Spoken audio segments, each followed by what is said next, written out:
बिस्मिल्लाहिर्रहमानिर्रहीम। अस्सलामु अलैकुम वरहमतुल्लाहि वबरकातुहू। व्यूअर्स, ग्रुप 3 के लेक्चर 4 में आज हम ग्रुप्स ऑफ परमुटेशन डिस्कस करेंगे। इसमें order of permutation, cyclic permutation और इवन ऑड परमुटेशन और ट्रांसपोजिशन के मतलब कुछ एमसीक्यूज हम डिस्कस करेंगे। Let's start from the first MCQ. If x has n elements, then permutations can be taken.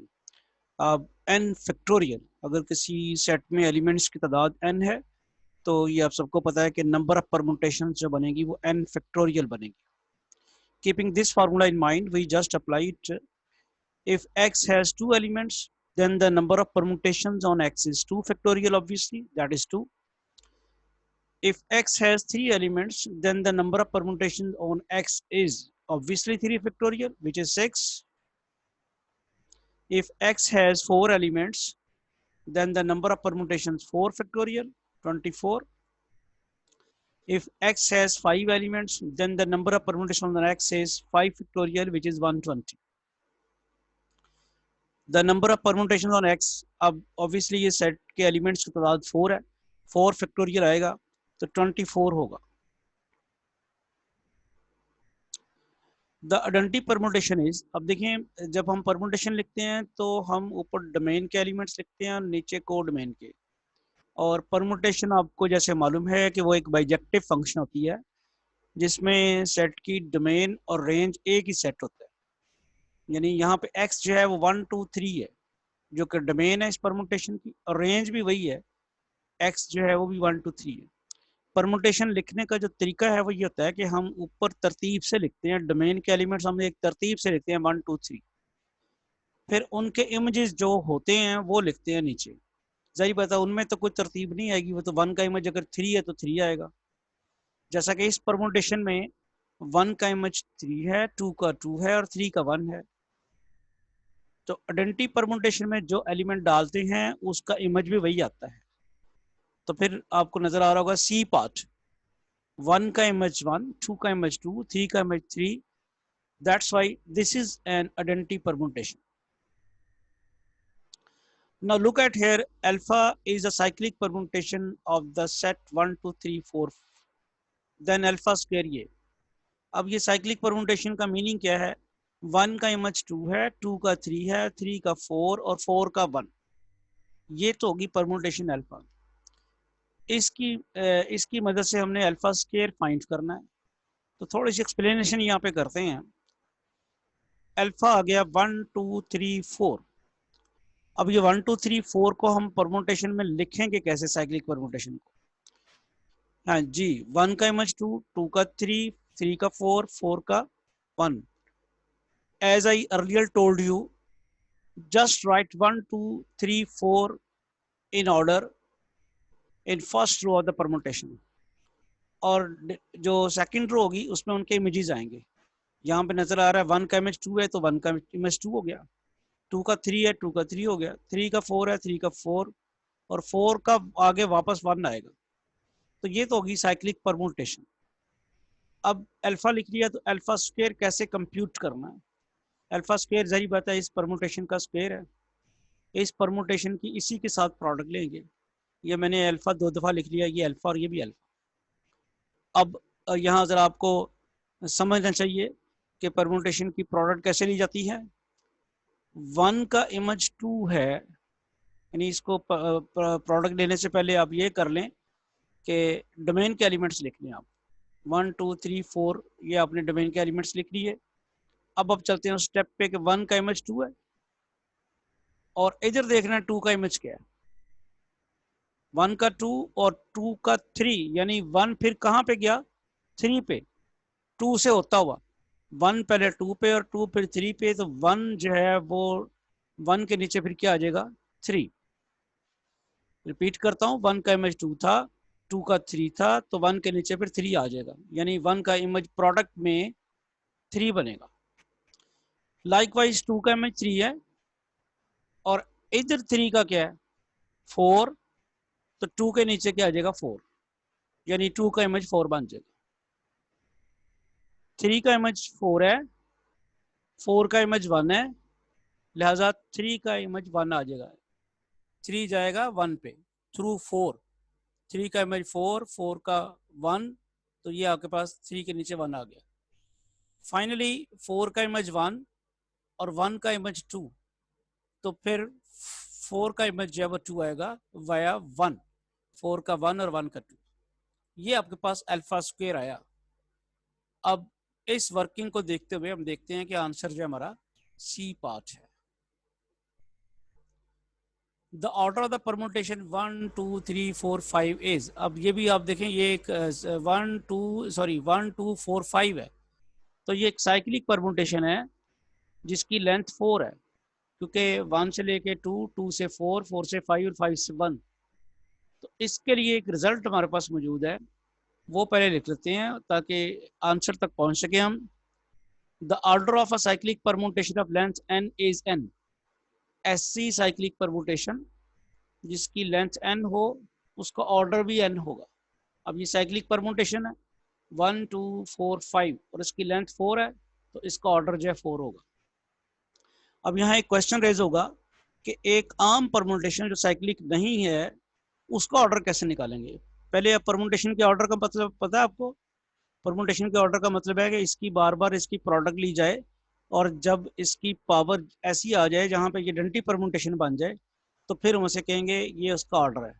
अब इस थ्योरम से ये बड़ा आसान हो गया, वरना हमें इसको 4 दफा इसकी प्रोडक्ट लेनी पड़ती, इसको इसके साथ मल्टीप्लाई करते स्क्वायर आता, फिर हमें तो नहीं पता था कि इसका 4 ऑर्डर आना है, फिर इसको स्क्वायर को इसी से मल्टीप्लाई कराते क्यूब आता, फिर क्यूब को इसी से मल्टीप्लाई कराते 4 आता, तो वहां जाके ये आइडेंटिटी परमुटेशन बनती, तो हमें पता चलता कि इसका ऑर्डर 4 है।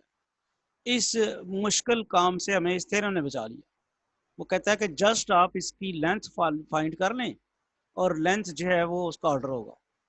तो ये साइक्लिक परमुटेशन की हद तक तो बात हो गई, लेकिन अगर कोई परमुटेशन साइक्लिक नहीं है फिर उसका ऑर्डर निकालने के लिए क्या पावर्स लेनी पड़ेंगी, तो वो थोड़ा मुश्किल काम हो जाएगा। तो उसके लिए एक और रिजल्ट मौजूद है, वो ये है to find the order of permutation F. यहाँ देखें साइक्लिक का लफ्ज इस्तेमाल नहीं किया, ये इस थ्योरम में साइक्लिक का लफ्ज इस्तेमाल किया कि साइक्लिक परमुटेशन पता चल जाए तो उसकी लेंथ उसका ऑर्डर होगा। लेकिन यहाँ आम परमुटेशन की बात कर रहा है जो साइक्लिक नहीं है। First decompose F as a product of cyclic permutations. अब ये भी हम देखेंगे कि अगर कोई परमुटेशन साइक्लिक नहीं है then that permutation can be decomposed into cyclic permutations as well. जब आप साइक्लिक परमुटेशंस में उसको डिकम्पोज कर लेंगे तो हर परमुटेशन की लेंथ हम फाइंड करेंगे। जैसे यहाँ पे आप देखा उसने कहा जी कोई परमुटेशन एफ है, तो उसने आप उसको कहा जी आपने इसको इन साइक्लिक परमुटेशंस में डिकम्पोज कर लिया, यानी F1 F2 F3 up to so on, ये साइक्लिक परमुटेशंस है। अब इन साइक्लिक परमुटेशंस की लेंथ जो है वो n1 n2, चूंकि साइक्लिक परमुटेशंस हैं तो इनकी लेंथ भी होंगी, तो पहले की n1, दूसरे की n2, तीसरे की nk, सॉरी k की nk। अब ये जो लेंथ्स आई हैं इनका आप एलसीएम ले लें, वो इस ओरिजिनल परमुटेशन का ऑर्डर होगा। मैं रिपीट करता हूं कि अगर कोई परमुटेशन साइक्लिक नहीं है उसको डिकम्पोज कर लें साइक्लिक परमुटेशंस में, हर परमुटेशन की लेंथ फाइंड कर लें और उन लेंथ्स का एलसीएम ले लें, वो फिर इस परमुटेशन का ऑर्डर होगा। अभी इसको हम आगे अप्लाई करते हैं आगे क्वेश्चन में। मैं एक दफा रीड कर दूं। To find the order of a permutation F, first decompose F as product of cyclic permutations of lengths n1 n2 nk respectively, ignoring the cycles of length 1। Cycle of length 1 नहीं हम count करेंगे, cycle of length 1 से मुराद जो है जैसे कि यहाँ पे एक साइकिल ऑफ लेंथ 1 भी आया था, ये 1 2 1 का इमेज 2, 2 का 4, 4 का 5 और 3 का 3 था जो यहाँ पे लिखा नहीं हुआ हमने। साइकिल ऑफ लेंथ 1 परमुटेशन में हम लिखते भी नहीं है, उसको नहीं लेना, बाकियों की लेंथ लेनी है। तो एलसीएम में रोल भी कोई प्ले नहीं करेगा ना, वो उसकी लेंथ 1 है तो उसका अगर 1 और 7 का एलसीएम लेंगे तो 7 ही आएगा। That's why. तो कहता है ignoring the cycles of length 1 which present the identity permutation, the order of f is then obtained by taking the least common multiple of this। तो वही जो बात शुरू में मैंने बता दी आपको कि उसको साइक्लिक परमुटेशंस में डिकम्पोज करने के बाद उनकी लेंथ्स मालूम करने के बाद उन लेंथ्स का एलसीएम मालूम करेंगे तो वो ओरिजिनल परमुटेशन का ऑर्डर होगा। अब चेक करते हैं। The order of cyclic permutation length n is, अच्छा ये तो वही पहला रिजल्ट आ गया ना, इसका तो आंसर आएगा n। The order of permutation is, अब ये देखने, ये कोई साइक्लिक परमुटेशन है। 1 का इमेज 4, 4 का 5, 5 का 1, ये साइक्लिक परमुटेशन नहीं है, क्योंकि इसमें एक साइकिल चल के खत्म हो गया, परमुटेशन अभी खत्म नहीं हुई है। ये 2 साइकिल चल रहे हैं। 2 साइकिल कैसे चल रहे हैं? 1 का 4, 4 का 5 और 5 का 1, एक साइकिल खत्म हो गया, 1 से शुरू होकर 1 पे खत्म हो गया, एक साइकिल और चल रहा है, 2 3 और 3 2। अब ऐसी जो परमुटेशन होती है उसे पे हम साइक्लिक परमुटेशन नहीं कहते। साइक्लिक परमुटेशन होती है जिसका एक ही साइकिल चल के कंप्लीट हो जाए और जो एलिमेंट्स बच जाए वो फिर उसी अपने आप को ही मैप करें। यहाँ ऐसा नहीं हुआ। 1 का 4, 4 का 5, 5 का 1 साइकिल चल गया, एलिमेंट बच गया था 2, 2 का इमेज 2 आता, 3 का 3 आता, तो फिर ये साइक्लिक परमुटेशन होती। लेकिन साइकिल एक चलने के बाद दूसरा साइकिल शुरू हो गया, 2 से 3, 3 से 2, तो जब दूसरा साइकिल शुरू हो जाए तो फिर ये परमुटेशन साइक्लिक नहीं रहती। But even then we can decompose into product of 2 cyclic permutations. Now look at explanation. How can we do it? F is the permutation आपने लिख ली है। अब आपको नजर आ रहा है कि 1 का 4 इमेज है, 4 का 5 है और 5 का 1 है। जैसे मैंने कहा कि ये साइकिल कंप्लीट हो गया, तो इसको, इस साइकिल को हमने लिख लिया। 1 का 4, 4 का 5, 5 का 1, तो 1 का 4, 4 का 5, 5 का 1, ये इस साइकिल को मैंने लिख लिया। होपफुली आपको अंडरस्टैंड हो गया होगा। And then turning to the other cycle, 2 का इमेज 3, 3 का image 2, and we can write it as 2 3। समझ आ गई बेटा सबको कि ये आपके पास क्या है? ये 1 का इमेज 4, 4 का 5, 5 का 1, ये आ गया इमेज, ये उसकी साइक्लिक परमुटेशन बन गई है। और दूसरा 2 से 3, 3 से 2, तो वो आपके पास ये आ गया। इस तरह से ये वाली परमुटेशन जो कि साइक्लिक नहीं थी, हमने इसको 2 साइक्लिक परमुटेशंस में डिकम्पोज कर लिया। ओके, नाउ इसकी लेंथ क्या है? ऑब्वियसली 3। इसकी लेंथ क्या है? Obviously 2। Now what will be the LCM of 2 and 3? Obviously 6। तो फिर इस परमुटेशन का ऑर्डर जो है वो 6 होगा। आई एम श्योर आपको समझ आ गई होगी। फर्स्ट ऑफ ऑल इस परमुटेशन को डिकम्पोज किया है साइक्लिक परमुटेशन में, उनकी लेंथ मालूम की है और उनकी लेंथ मालूम करने के बाद उनका एलसीएम मालूम किया है, वही इस परमुटेशन का ऑर्डर होगा। अगर तो कोई परमुटेशन पहले से साइक्लिक है तो फिर ये करना ही नहीं पड़ेगा, उसकी लेंथ उसका ऑर्डर होगा। The order of the permutation, अब मैंने थोड़ी सी जरा डिफिकल्ट परमुटेशन ली है, इसका ऑर्डर मालूम करने के लिए जल्दी से आप वही काम करें जो पीछे किया हमने, कि ये परमुटेशन लिखी, इसको डिकम्पोज करें साइक्लिक परमुटेशन में। ये एक साइकिल मुकम्मल हो गया, 1 का 2, 2 का 3, 3 का 1, ये साइकिल मुकम्मल हो गया। तो इसकी साइक्लिक डिकम्पोजिशन ये आएगी 1 2 3। Now turning to the second cycle, 4 5, 5 6 and 6 4, this is another cycle, 4 5 4 6, 4 5 6। now what will be its length? 3, obviously इसकी 3, और 3 और 3 का एलसीएम भी 3 ही आएगा, तो फिर इसका आंसर क्या होगा? 3। अब मैंने थोड़ी सी जरा बड़ी परमुटेशन ले ली है, 1 2 3 4 5 6 7 8 9 10 11 12, इसको ऑर्डर फाइंड करना है। अब वैसे तो अगर आप इसकी बार बार प्रोडक्ट कर करके करते, आइडेंटिटी परमुटेशन लेके आते, तो पता नहीं कितना टाइम लगता। अभी देखते हैं इसका ऑर्डर क्या आएगा तो पता लगेगा। उतने टाइम इसको मल्टीप्लाई करना था, तो थ्योरम ने या रिजल्ट ने हमें बड़ा आसान बना दिया। फिर इसकी डिकम्पोजिशन करते हैं हम।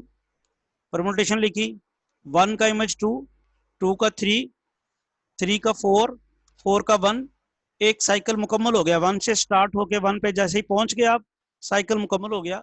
इसको डिकम्पोज करते हैं तो 1 2 3 4 लिखेंगे हम। नेक्स्ट क्या है? एक दूसरा साइकिल चल रहा है, 5 से 7, 7 से 6, 6 से 9, 9 से 8 और 8 से 5।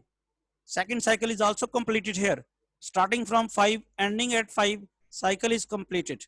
now right here cycle क्या था? 5 से 7, 7 से 6, 6 से 9, 9 से 8 एंड 8 से दोबारा आपके पास 5, तो ये साइकिल कंप्लीट हो गया।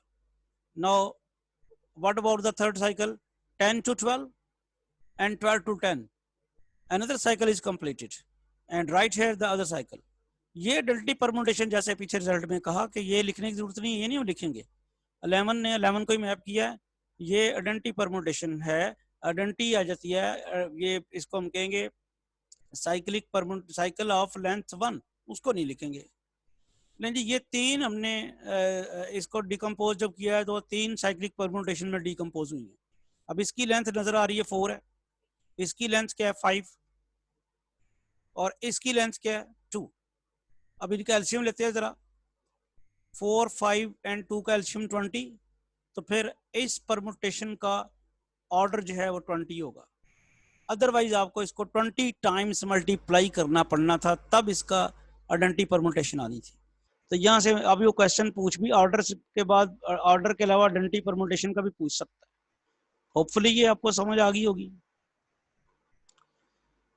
The group Sn not a permutation on X is called the symmetric group of degree n, यानी जिसमें सेट X में जो एलिमेंट्स होती हैं जहाँ से परम्यूटेशन ली जाती है उनकी तादाद जो है ग्रुप की डिग्री कहलाती है, और उसका ऑर्डर ऑब्वियसली n फैक्टोरियल होगा, क्योंकि जिस सेट X में n की एलिमेंट्स की तादाद n है, नंबर n है, उसकी number of permutation n factorial बनती है, और वही उस ग्रुप के एलिमेंट्स हैं। परम्यूटेशंस का ग्रुप होता है ये, सिमेट्रिक ग्रुप जो होता है ये परम्यूटेशंस का ग्रुप होता है। A cycle of length is called the transposition, obviously length of 2, ये ट्रांसपोजिशन की डेफिनेशन है कि cyclic permutation of length 2 is called transposition. The transposition, अब ये वही क्वेश्चन है किसी अदर वे से पूछ लिया गया है। The transposition cyclic permutation of length 2, every cyclic permutation can be expressed as a product of ट्रांसपोजिशंस। किसी भी साइक्लिक परम्यूटेशन को आप प्रोडक्ट ऑफ ट्रांसपोजिशन के तौर पे लिख सकते हैं। The number of even permutations in Sn is equal to the number of odd permutations in Sn. Number of even permutations और odd permutations बराबर होती है। If alpha is equal to 1, 2 and beta is equal to 4, 6 are 2 permutations, then order of alpha beta. Obviously क्या करना होगा, पहले आपको alpha beta की प्रोडक्ट लेनी पड़ेगी, फिर उसका ऑर्डर लेना पड़ेगा। तो वो अल्फा जो है वो साइक्लिक परम्यूटेशन ऑफ लेंथ 2 है, बीटा भी साइक्लिक परम्यूटेशन ऑफ लेंथ 2 है, दोनों का एलसीएम 2 आएगा, तो आंसर 2 होगा। The order of the permutation is 1 का 2, अब ये देखें यहाँ से ही पता चलता है 1 का 2, 2 का 1, एक साइकिल मुकम्मल हुआ, 3 का 4, 4 का 3, दूसरा साइकिल मुकम्मल हुआ, इस साइकिल की लेंथ 2, इस साइकिल की लेंथ 2, दोनों का एलसीएम लेंगे तो 2 आएगा, आंसर इज 2।